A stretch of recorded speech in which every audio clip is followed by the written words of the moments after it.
Familjarët e të ndjerit Bedri Rexhepi u përballën sërish në gjykatë me Jeton e Nexhat Vllasaliun, që për vrasjen e biznismenit u dënua në shkallë të parë me burgim të përjetshëm.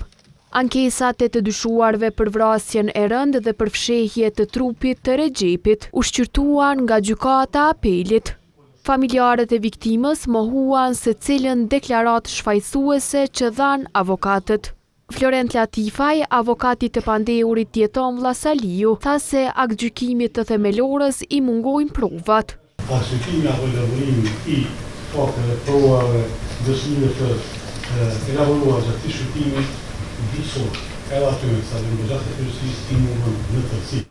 E avokatja e Nexhat Vllasaliut, kosovare Kelmendi, tha se asnjë nga dëshmitarët nuk e kanë përmendur klientin e saj si pjesëmarrës në krim. Si ka mundësi në 114 faqe, gjykata të mos jetë në gjendje, fillimisht as prokuroria, të vërtetoj, të ofroj, të ofroj një provë, kur ka filluar kjo marrëveshje, si ka filluar, si është arritur, si janë ndarë rolet, cili është kontributi i secilit prej të akuzuarve.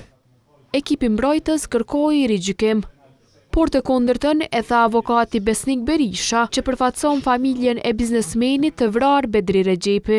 Kur ta vetë pranon Jetonit të data të pranon kuzhinën, e pranon katin e tretë, e pranon perdën, e pranon veturën, dhe thot një sentencë rëndësishme, i qof shpalë kësaj gjenaze, i thot Nexhati, se krejt shpime çakall, gjatë kohës kur ta nga kati tretë, përpiqeshin ta nxjerrin kufomen e Bedri Rexhepit. Sipas aktakuzës, Rexhepi u vu në lajthitje nga vëllezrit Vllasaliu për shitjen e 2 veturave në vlerë prej 30.000 eurosh.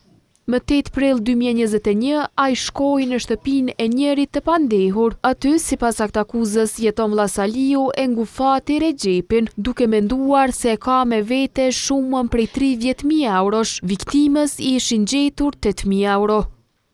Sipas aktakuzës, vëllezrit i ndan mjetet, ndërsa trupin e pajet fillimisht e dërguan në katin e tretë të shtëpisë e më pas synuan ta fshinin krimin duke e varrosur. Avokati Berisha tha se dënimi me burgim të përjetshëm është më i pakti për këtë rast. Ky komandant zone i ushtrisë dikur pretendon se ka luftuar për lirinë atij vendi, ky u kujdes që ta duk trupin e Bedri Rexhepit dhe kështu thonë provat, kështu thot vetë dëshmia e atij zotnisë që kanë bërë me durët e tij. Ky thot që ka shkuar ka zvarros. Ekzekutori ka qenë Jetoni, arkitekti ka qenë Nexhati, sepse arkitekti ka shkuar me qenë themelin e ekzekutimit të krimit dhe ky e ka ekzekutuar në mënyrën më dinake të mundshme. Sipas aktakuzës, Nexhat Vllasaliu e ka dërguar veturën e Rexhepit në arat e fshatit Shushic të Graçanicës, duke u koordinuar vazhdimisht me të vëllaun Jetonin. Pas më shumë se një viti nga vrasja, mbetjet mortore të Rexhepit u gjetën në vendin e quajtur Mali i Madh në Vllasali të Novobërdës.